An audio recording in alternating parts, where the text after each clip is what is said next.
오늘 함께 나눌 말씀은 누가복음 18장 10절부터 14절까지입니다. 함께 읽겠습니다. 두 사람이 기도하러 성전에 올라갔다. 한 사람은 바리새파 사람이었고 또 다른 사람은 세리였다. 바리새파 사람은 서서 자신에 대해 이렇게 기도했다. 하나님, 저는 다른 사람들 곧 남의 것을 빼앗는 사람이나 불의한 사람이나 간음하는 사람과 같지 않고 이 세리와도 같지 않음을 감사합니다. 저는 일주일에 2번씩 금식하고 얻은 모든 것에 11조를 냅니다. 그러나 세리는 멀찍이 서서 하늘을 쳐다볼 엄두도 내지 못하고는 가슴을 치며 말했다. 하나님, 이 죄인에게 자비를 베풀어 주십시오. 내가 너희에게 말한다. 이 사람이 저 바리새파 사람보다 오히려 의롭다는 인정을 받고 집으로 돌아갔다. 누구든지 자기를 높이는 사람은 낮아질 것이요 자기를 낮추는 사람은 높아질 것이다. 아멘. 지난 시간 우리는 기도의 대상, 우리의 기도를 듣고 받아주는 하나님, 하늘에 계신 하나님, 그리고 아버지가 되신 하나님에 대해서 이야기를 나눴습니다.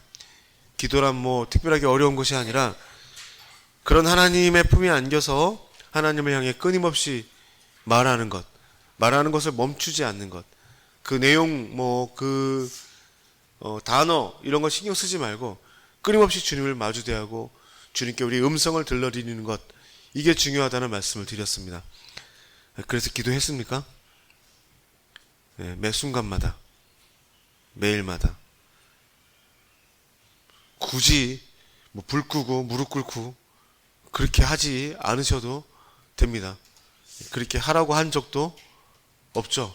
예수님이 그렇게 말했나요? 주님, 우리에게 기도를 가르쳐 주십시오. 그러면 무릎을 꿇고 성경책을 펴고 눈을 감고 두 손을 모아라. 그리고 이렇게 기도해라 라고 말하지는 않았지 않습니까? 어떤 상황에서든지 그렇게 기도하시는 게 좋다는 말씀을 드립니다. 그래서 아기가 첫 단어를 떼듯이 언제 어디서나 무엇이든지 하나님께 말하기를 멈추지 않는 게 중요하다는 것을 말씀드렸죠. 이제 거기서 더 나가야 됩니다. 거기서 더 나가야 되죠. 그게 전부가 되면 안 됩니다. 이 영어를 배울 때 가장 중요한 게 뭐냐면 자존심을 버리는 거예요. 계속 말을 해야지 영어가 늘거든요. 그래서 영어를 잘 배우는 사람은 낯짝이 두꺼워요.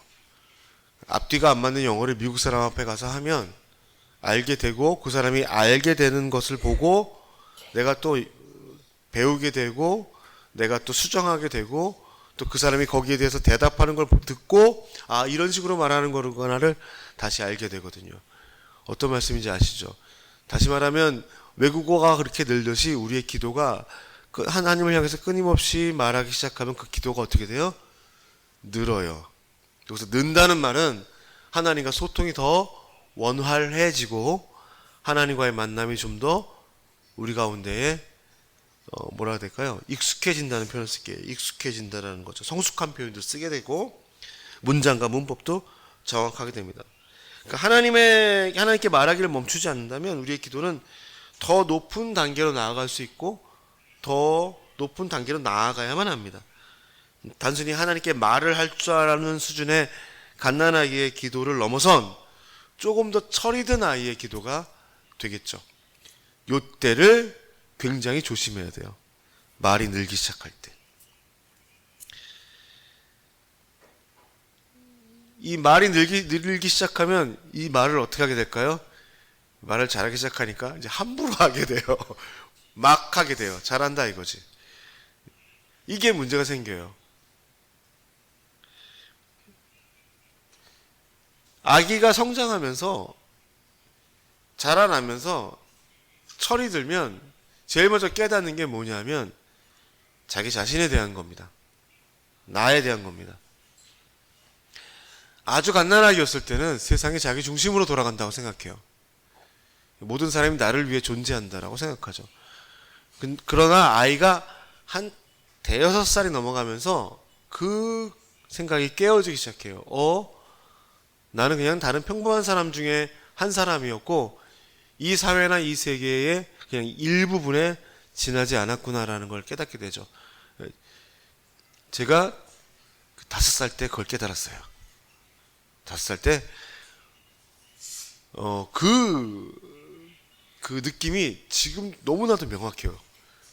성비센트 병원에서 지동초등학교로 걸어 내려오는 가운데 그 중간에 가게가 있었는데 그 가게에서 아톰 철상자에 들어있는 오뎅을 사서 먹고 내려오다가 갑자기 깨닫게 됐어요. 세상은 나를 중심으로 돌아가지 않는다. 나는 별거 아니구나 라는 걸 알게 돼요. 그런 적 없어요? 나 미쳤나 봐. 나 미쳤나 봐. 너무 빨리 깨달았죠. 중이 될 걸 그랬나? 아니 뭐 신이 들었나? 정확하게 그 위치까지 기억해요. 지금 거기 찝으라 하면 찝을 수 있어요. 그게 너무나 놀라운 충격이었기 때문에 나한테. 다시 말하면 자라나면서 우리는 우리가 어떤 존재인가를 깨달아야 돼요. 세상에서 긍정적인 얘기를 하기 좋아하는 사람은 당신은 소중합니다. 당신은 귀합니다. 당신은 특별합니다. 이렇게 얘기하는데 물론 그것도 맞지만 그 이전에 우리가 깨달아야 될 건 뭐냐면 그냥 우리는 뭐예요? 그냥 사람이에요. 그런데 어떤 사람이에요? 죄악된 사람이에요. 연약한 사람이에요. 한계가 있는 존재라고요. 우리가 하나님을 마주하는 대화, 기도, 하나님과의 소통을 할 때 성숙한 사람은 자기 자신이 어떤 존재인지를 알게 돼요.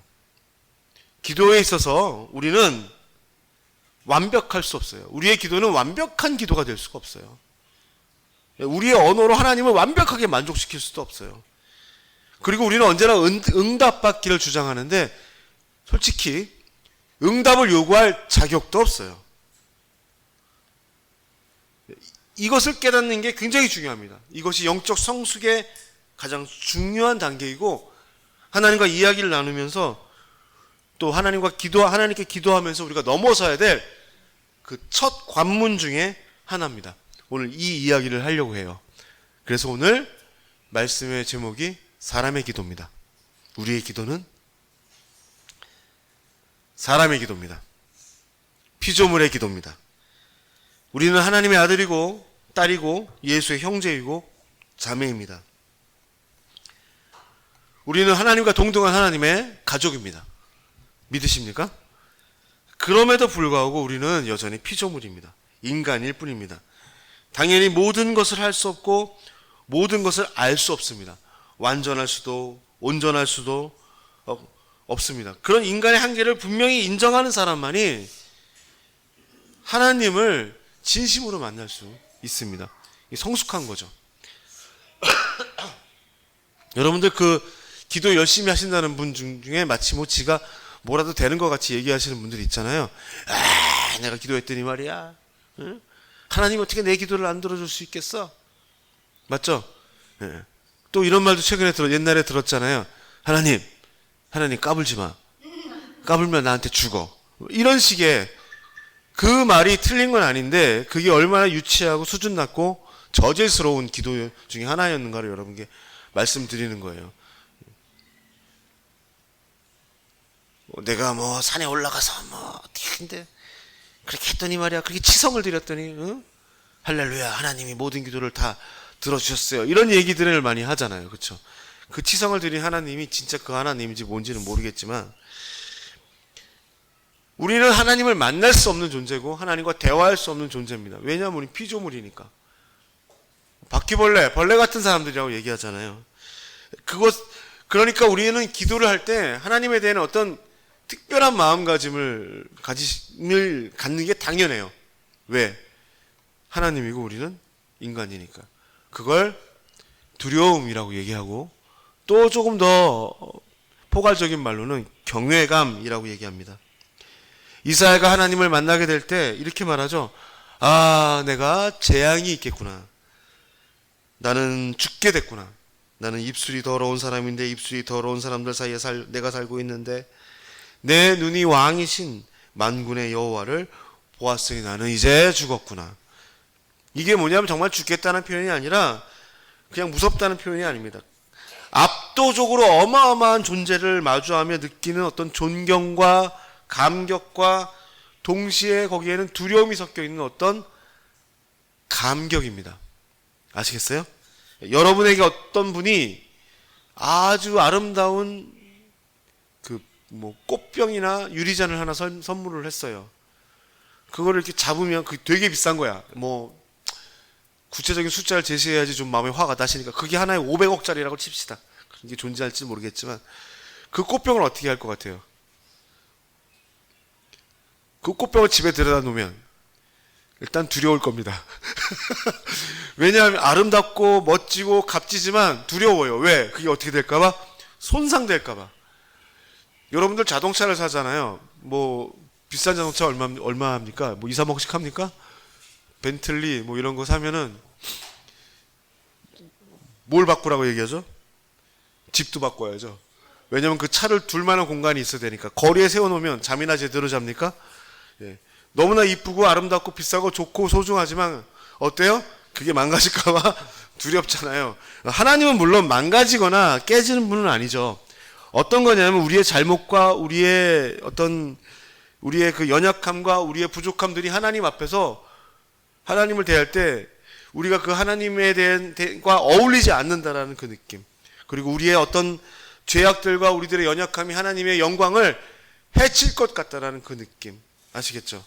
너무 아름답지만, 너무 경외하고 너무 존경스럽지만 두려운 거, 그 두려움의 마음이에요. 무섭다는 표현이 아니라. 부족한 우리들이 완전한 하나님을 만날 수 있다라는 그 놀라는 마음. 무력한 우리들이 전능하신 하나님을 마주하는 것에 대한 두려움. 그리고 이기적이고 스스로 하나님이 되려 한 벌레 같은 우리를 위해서 위대하신 하나님 예수께서 십자가에 못 박혀 죽으셨다는 사실에 대한 감격. 또 한 가지, 이 우주보다도 더 크신 성령 하나님이 바로 여러분 또 우리 존재 안에 들어와 살아계시다는 그 사실. 그것이 경외롭지 않습니까? 그것이 두렵지 않습니까? 너무나 놀랍지 않습니까? 아기가 되어 하나님의 품에 안긴 아기에서 철이 들어 우리는 나를 안고 나의 주절거림을 듣고 계신 그 하나님이 얼마나 대단한 존재이고 그에 비해 나는 얼마나 보잘것없는 존재인가를 깨달아야 합니다. 우리의 기도를 들어주시고 우리의 눈을 마주치시고 우리 안에 함께 계시고 우리의 기도에 응답하시는 하나님은 위대한 왕, 완전하신 주, 그리고 전능하신 하나님이십니다. 이 사실에 기뻐하십시오. 나를 위하시고 나를 위해 일하시는 완전하고 전능하신 하나님이 나의 곁에 계시다는 사실을 항상 기억하며 경외하는 마음으로, 부끄럽지만 기쁜 마음으로, 두렵지만 감격하는 마음으로 기도하십시오. 주님이 들으시고 반드시 응답하실 것입니다.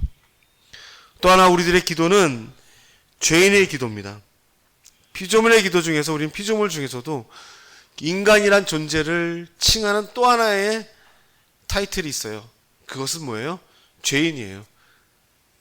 우리가 강아지나 꽃이나 어떤 다른 존재에게 하나님이 죄인이라고 이름을 붙이지는 않잖아요.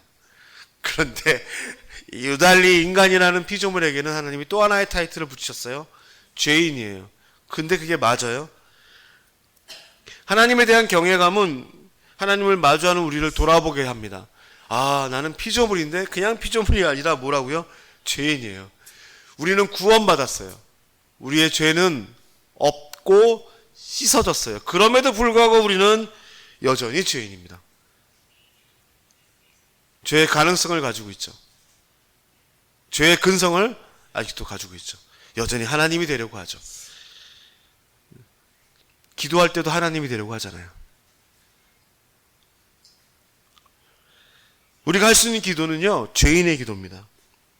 저는 여기서 우리가 자격 없다, 기도할 자격이 없다라고 말하려는 게 아니에요. 죄인이니까 당신은 기도하지 마십시오라고 말하는 게 아니에요. 제가 말씀드리고 싶은 건 여러분이 그렇게 죄인이니까 우리는 더욱 하나님과 교제하고 기도해야 되는 사람들이라는 걸 말씀드리려는 거예요. 예수님이 이렇게 말씀하시죠. 건강한 사람한테는 의사가 필요하지 않고 병든 사람에게는 의사가 필요하다. 너희는 가서 내가 원하는 것은 제사가 아니라 자비다 하신 말씀이 무슨 뜻인지 배워라. 나는 의인을 부르러 온 것이 아니라 죄인을 부르러 왔다. 이 기독교인들 또 교회 다니는 사람들의 착각이 뭐냐 하면 자기가 예수를 믿고 또 뭐 그들이 하는 그 믿음이란 결국 뭐 그 주님을 뭐 구주로 영접합니다라는 이런 기도 있잖아요. 이걸 하면 자신들이 건강해지고 자신들이 더 이상 죄가 없다라고 착각에 빠져요. 아니에요. 우리는 여전히 아파요. 우리 안에는 죄의 근성과 습관, 죄의 가능성이 늘 도사리고 있어요. 하나님의 이름으로 죄를 짓잖아요. 예수의 이름으로 악도 행하고 교회의 이름으로 불법을 저지르죠. 그게 우리들의 모습입니다.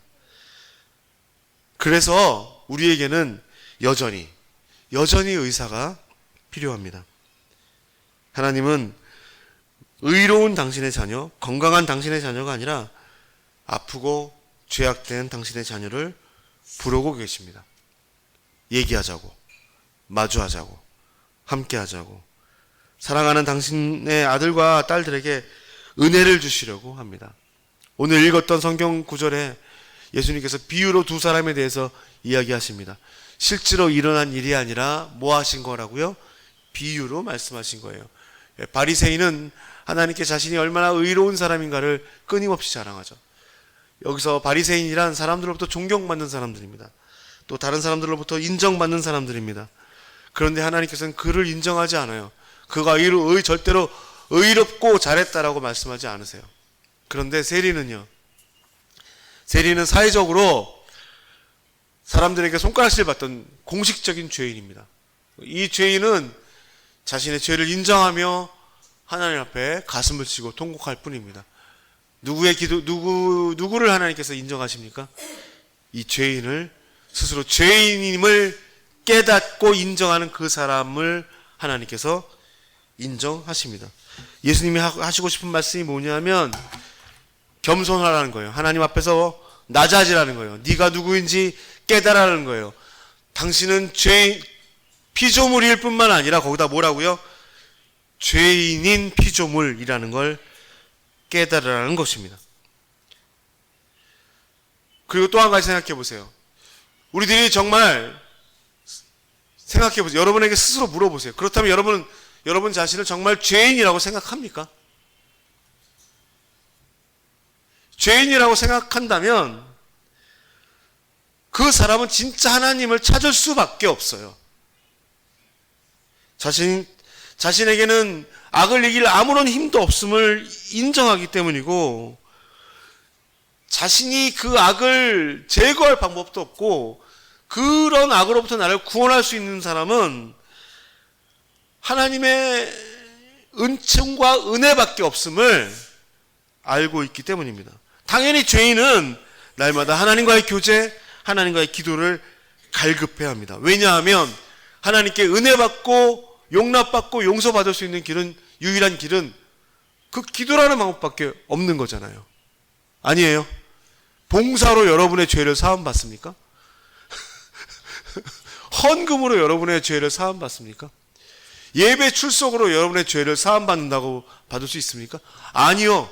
하나님과의 직접적인 교제만이 여러분의 죄를 사함을 받게 할 수 있다라고 말합니다. 성경은. 하나님께서는 자신이 죄인임을 인정하고 주님 앞에 나아가려는 그 모든 사람에게 아주 특별한 은혜를 주십니다.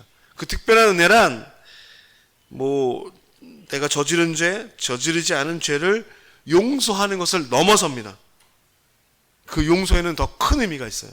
그것은 우리 존재가 그 자체로 하나님은 만족하시고 인정하겠다는 겁니다. 하나님은 여러분을 그냥 어떻게 해요? 그 모습 그대로 어떻게 하셨어요? 받으시겠다라는 거예요. 그렇게 나오는 사람들은.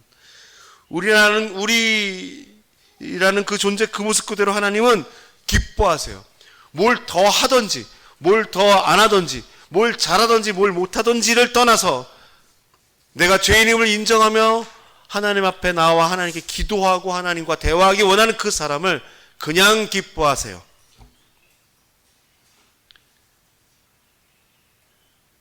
그리고 그대로 받으세요. 그래서 하나님은 우리의 기도에 응답하십니다. 자꾸 제가 말씀드리잖아요. 주님 앞에 나아갈 때 뭘 정결하게 하고 마음을 깨끗하게, 이런 헛소리 하지 말라고요. 그냥 그 모습 그대로 나가셔야 된다고요. 기도. 그 더럽고 지저분하고 그 혼탁한 그 상황 바로 그 자리에서 하나님 앞에 나아가시라고요. 기도하시라고요. 하나님을 만나려고 하시라고요. 예, 속임수와 거짓말과 술수가 난무하는 세상의 그 거래와 세상의 그 어떤 그 시장의 한복판에서 하나님과 대화하고 만나시라고요. 하나님이 그걸 원하신다니까. 교회 안에 들어와서 옷 차려입고 들어와서 앉아가지고 불 끄고 무릎 꿇고 손 모으는 그게 아니라 바로 저 흙탕물과 진흙탕 같은 저 세상 가운데에서 하나님을 만나려고 하는 그 기도를 바라신다고요. 이게 중요해요. 알겠냐고요? 그렇게 하겠냐고요? 예? 막 앞에서 어떤 놈하고 막 싸우다가 기도하실 수 있겠냐고요? 하라고요. 아시겠어요? 욕 나오잖아요. 나 요즘에 욕이 되게 많이 늘었어. 나 욕이 좀 많이 들었지.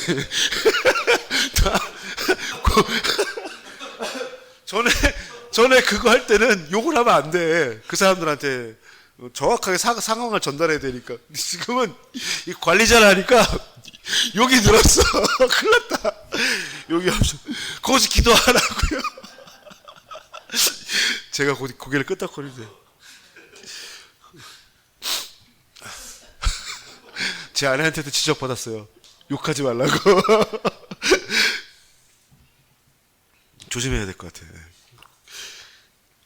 시편은 이렇게 노래하죠. 여호와께서는 마음이 상한 사람들 곁에 계시고 뉘우치는 마음이 있는 사람들을 구원하십니다.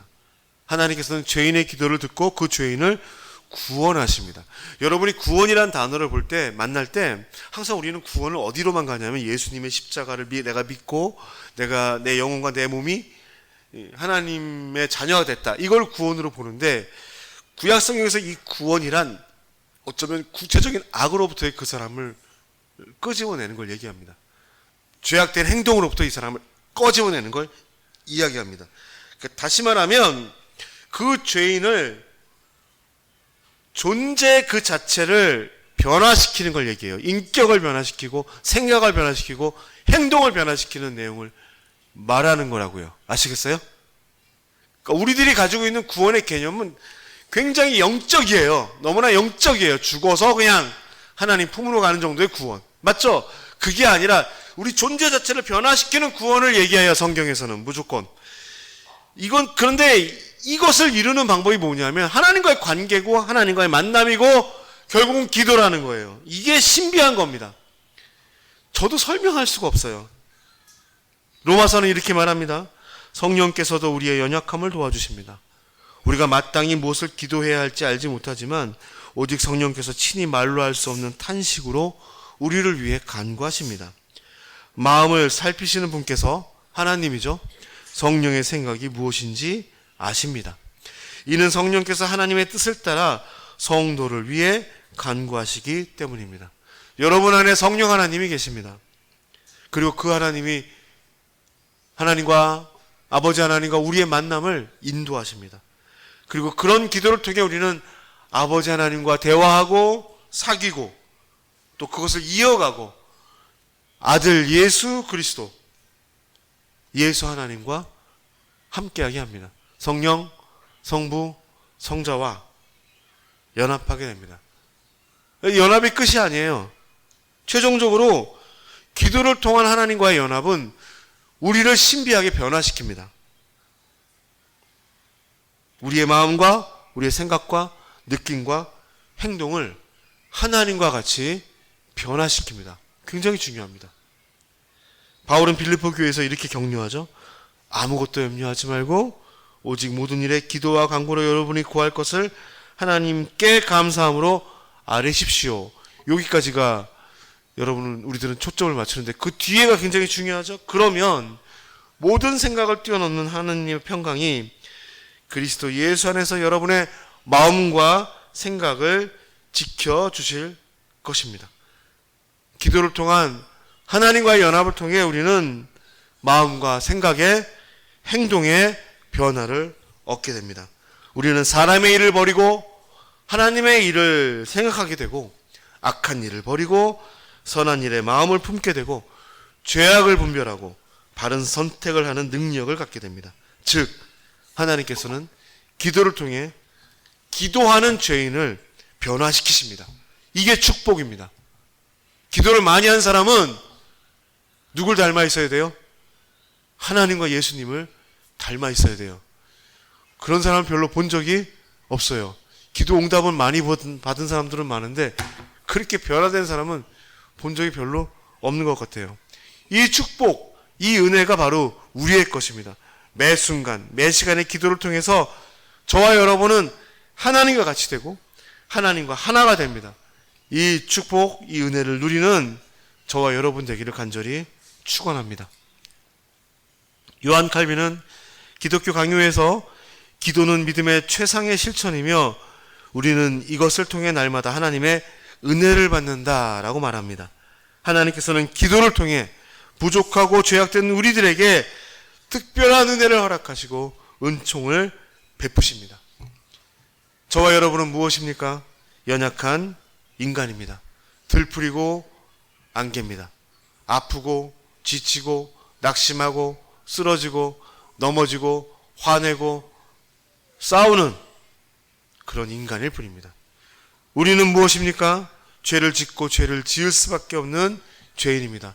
언제나 자기중심적이고 손익관계를 따지고 나에게 손해가 되면 다른 사람을 해치고 언제나 내 생각만 하고 내 마음 편한 것만 생각하고 하나님조차 내 마음대로 움직이려고 하는 우리는 죄인입니다.